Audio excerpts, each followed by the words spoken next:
नमस्कार। भाग्योदय विचार प्रवाह श्रृंखला की 272वीं 272 कड़ी में आपका स्वागत है, अभिनंदन है, आपको प्रणाम करता हूं। आज रविवार 10 अगस्त 2025 साप्ताहिक वार्ता है यह। सबसे पहले यही वार्ता हमने आरंभ की थी। इस समय 3 वार्ताएं चल रही हैं और ये वार्ता इसके 272 रविवार आज हो गए। बंधुओं, आज जब भारत को तोड़ने, उसे कमज़ोर करने के प्रयास कतिपय राजनीतिज्ञों, विदेशी शत्रुओं, कतिपय समुदायों के द्वारा शुरू हो चुके हैं, तब हम अमर बलिदानी चंद्रशेखर आज़ाद को संडे की इस वार्ता में आज शामिल कर रहे हैं। बात थी 19वीं शताब्दी के अंतिम वर्षों की, यानी सन 1900 के पहले के दशक की। कान्यकुब्ज ब्राह्मण परिवार के श्री सीताराम केसरी उत्तर प्रदेश के उन्नाव जनपद के बदरका में रहते थे। उनका एक विवाह हुआ था। पत्नी को विदा कराने गए, ससुराल के लोगों ने मना कर दिया कि अभी विदा नहीं होगी। नाराज हो गए, वो विवाह टूट गया। दूसरा विवाह हुआ, उन पत्नी का निधन हो गया। बाद में तीसरा विवाह उन्होंने किया माता जगरानी देवी से। उनका एक बेटा हुआ, शुकदेव नाम रखा गया था जिनका, जो बाद में रहे नहीं। श्री सीताराम तिवारी पहले पुत्र शुकदेव और अपनी पत्नी को लेकर 1899 में मध्य प्रदेश के भांवरा जिले में चले गए। वहीं के निवासी वह हो गए। वहाँ 23 जुलाई 1906 को एक और बालक जन्मा, जिसका नाम रखा गया चंद्रशेखर तिवारी। बाद में वही चंद्रशेखर आज़ाद नाम से सुविख्यात हुए। भांवरा में बदरका उन्नाव के मूल निवासी श्री मनोहर लाल त्रिवेदी रहा करते थे। वे सरकारी नौकरी में थे और उनकी पटरी सीताराम जी से बहुत बैठती थी। पढ़े लिखे व्यक्ति थे त्रिवेदी जी। बताते हैं कि त्रिवेदी जी ने मित्र सीताराम केसरी के पुत्र चंद्रशेखर, जिनको घर में सब चंदू कहते थे, विशेष रूप से माँ चंदू कहती थी, उनको भांवरा में अच्छे से पढ़ाया, शिक्षा की व्यवस्था की, बड़ी अच्छी व्यवस्था बनाई। सीताराम जी के कुल 5 बेटे हुए, जिनमें 4 की मौत हो गई और अकेले बचे चंद्रशेखर तिवारी। वर्ष 1906 में जन्मे चंद्रशेखर तिवारी 15 वर्ष की उम्र में ही क्रांतिकारी बन गए। जज द्वारा 15 साल के बच्चे को 15 बेत लगाने की सजा केवल इसलिए दी गई थी कि अंग्रेज पुलिस को उन्होंने तिवारी शब्द हटाकर अपने नाम के आगे से अपना नाम आज़ाद बताया था। पूछा नाम क्या है, बोले आज़ाद। पिता का नाम क्या है, आज़ादी। पता क्या है, स्वतंत्र भारत। नाराज हो गया जज और उसने 15 बेत लगाने की सजा दी। खैर 2022 में सबसे पहले आज़ाद घर से चले गए क्रांतिकारी बन गए। 2027-28 में वह आखिरी बार भांवरा गए पुलिस से छिपकर। मनोहर लाल त्रिवेदी के घर आए, माता पिता को वहीं बुलाया गया, मिले। पिता खूब रोए। असमय बूढ़े हो गए थे पिता सीताराम जी। माँ भी पिता के बाद आई। माँ को चिंता हुई कि कहीं तेज रोने की आवाज़ से कोई ये शक न करे क्यों रो रहे हैं, कौन आया है, लेकिन वह मुंह दबाकर रोई। ऐसी समझदार थी उनकी माँ जगरानी देवी।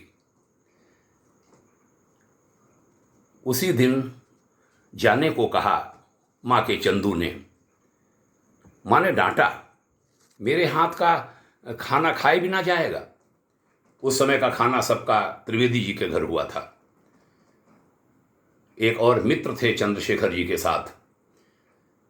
माँ के आग्रह आदेश को उन्होंने माना और रुके। 4-5 दिन रहे। रोज खाना दोनों समय खाने जाते रहे त्रिवेदी जी के घर। 5वें दिन बिना बताए चले गए। माँ नहीं जान पाई कि कल शाम का भोजन हमारे बेटे का आखिरी भोजन था। माँ के हाथ का। आज़ाद देश का पैसा किसी पारिवारिक दायित्व के काम में न लगे, इस पर बड़ा जोर देते थे। माँ गरीब थी, खाने को नहीं था, पिता बड़े गरीब थे। मनोहर लाल त्रिवेदी जी कानपुर आए। उन्होंने गणेश शंकर विद्यार्थी को यह बात बताई। कानपुर और उन्नाव पास पास हैं। बालकृष्ण शर्मा नवीन के हाथों कुछ रुपए भेज दिए विद्यार्थी ने माता पिता के पास। आजाद को जब पता चला बहुत नाराज हुए। उन्होंने कहा यह देश का पैसा है, हमने सरकारी धन से लूट लूट कर उसको रखा है देश को आज़ाद कराने के लिए। पैसा मेरे पास हो या आज़ाद के पास, सब देश का पैसा है, माता पिता पर नहीं लग सकता। उन्होंने रिवाल्वर निकाल कर कहा था इसमें 2 गोलियां तो मैं अपने माता पिता को मार सकता हूं, लेकिन देश का धन निजी काम में खर्च नहीं कर सकता। ऐसा नहीं कि आज़ाद बड़े कठोर थे। एक बार वाराणसी में उनके सहपाठी रहे राजा राम शास्त्री ने पूछ लिया था, चंद्रशेखर क्या तुम अपनी माँ से प्यार नहीं करते?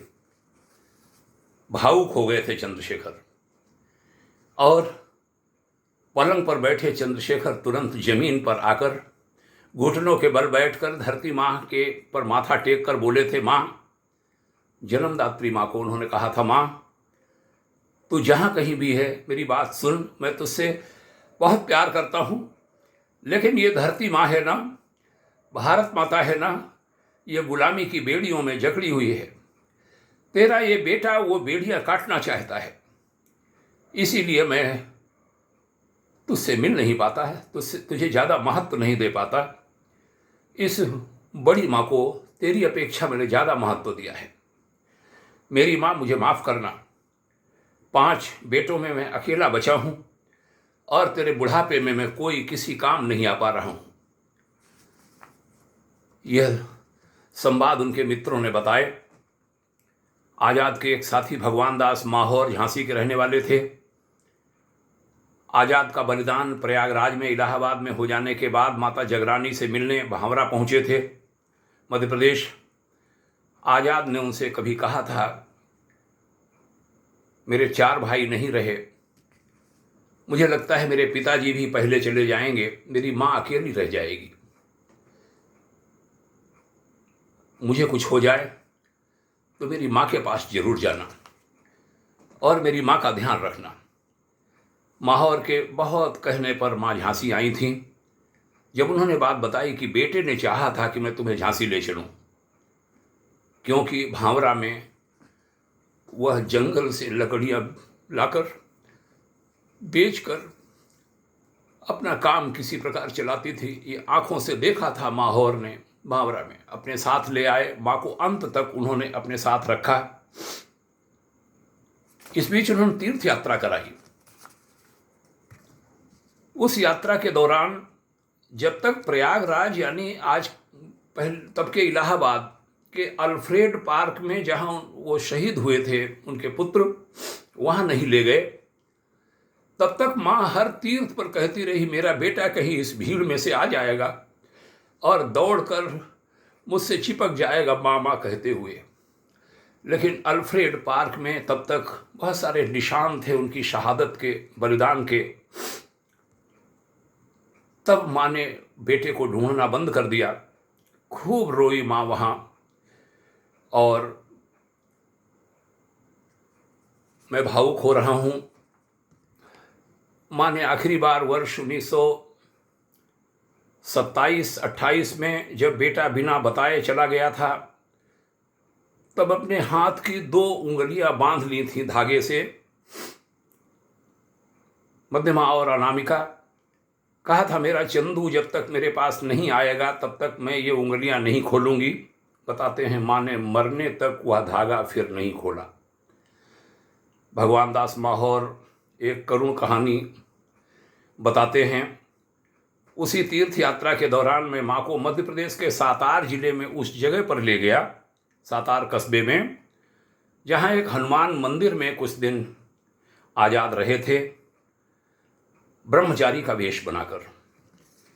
मंदिर का वह कक्ष देखकर माँ दहाड़ दहाड़ कर रोई थी और कमरे के हर अंग को अपने होठों से चूमा था कि मेरा बेटा इस कमरे में रहा था। अल्फ्रेड पार्क के बाद की घटना है। बंधुओं, चंद्रशेखर आजाद अमर हो गए, अमर हो गई उनकी कीर्ति। आज वह भारत के हर दिल पर राज कर रहे हैं। माता जगरानी देवी अंत समय तक झांसी में माहौर की मां बनकर रहीं। भगवान दास और मित्रों ने मां के देहांत के बाद उनकी एक प्रतिमा लगाने का निश्चय किया गांव में। उस समय की केंद्र सरकार और उस समय की उत्तर प्रदेश सरकार ने विरोध किया। गांव वालों ने जिद की, मूर्ति बनवा ली थी, लेकर के चले। लाठीचार्ज हुआ पुलिस का, प्रतिमा भी टूट गई, लोग भी घायल हुए। बहुत दुखी हुए थे झांसी के उस क्षेत्र के लोग उस समय। बाद में जहाँ तक मुझे जानकारी है, योगी आदित्यनाथ की सरकार आने पर विधिवत जगरानी देवी की प्रतिमा वहाँ लगाई गई। वे मां नमन वंदन के योग्य हैं, जिन्होंने चंद्रशेखर आजाद जैसे सुपुत्र को जन्म दिया। सीताराम तिवारी जैसे पिता धन्य हैं, उनको यह कृतज्ञ देश शत शत नमन करता है। बंधु, आज जरूरत है राष्ट्र की उस आज़ादी को अक्षुण्ण बनाए रखने की, जिसके लिए चंद्रशेखर आजाद और उन जैसे अनेक वीरों ने बलिदान दिया। आज कुछ शक्तियां भारत को कमजोर करना चाहती हैं। वे लोकतांत्रिक तरीकों से सरकार में नहीं आ पाने के कारण अराजक ढंग अपनाकर भी इस देश की सत्ता हाथ में लेना चाहती हैं। यहां तक कि उन्हें शत्रु देशों से मदद लेने में भी कोई गुरेज नहीं। उसके उदाहरण मौजूद हैं। यह स्थिति बहुत ज़्यादा चिंता का विषय है। इसका निदान है कि देश की जनता एक रहे, वह किसी के भी झांसे में ना आए, किसी के भी बहकावे में ना आए। यह देश एकजुट रहेगा तो यह राष्ट्र विश्व का अग्रणी राष्ट्र बनेगा, विश्ववंद्य बनेगा, क्योंकि यह राष्ट्र ऋषियों का राष्ट्र है। हिमालय का संरक्षण इसे प्राप्त है, इसे गंगा माँ की गोद प्राप्त है। आइए माँ भारती को हर तरह से हम मजबूती दें। चंद्रशेखर आजाद और उन जैसे सभी वीरों की बहादुरी को, उनके बलिदान को याद रखें, कभी न भुलाएं। नमन है क्रांति वीरों को, नमन है सत्याग्रही जो गांधी के रहे उन सबको, नमन है नेताजी सुभाष चंद्र बोस जैसे महापुरुषों को, उनके सभी सैनिकों को, जिनके कारण यह देश आजाद है। आइए मुट्ठी बांधकर हमारा संकल्प हो कि हम देश को कमजोर नहीं होने देंगे। इसी संकल्प के साथ चर्चा का समापन। सुनने के लिए धन्यवाद।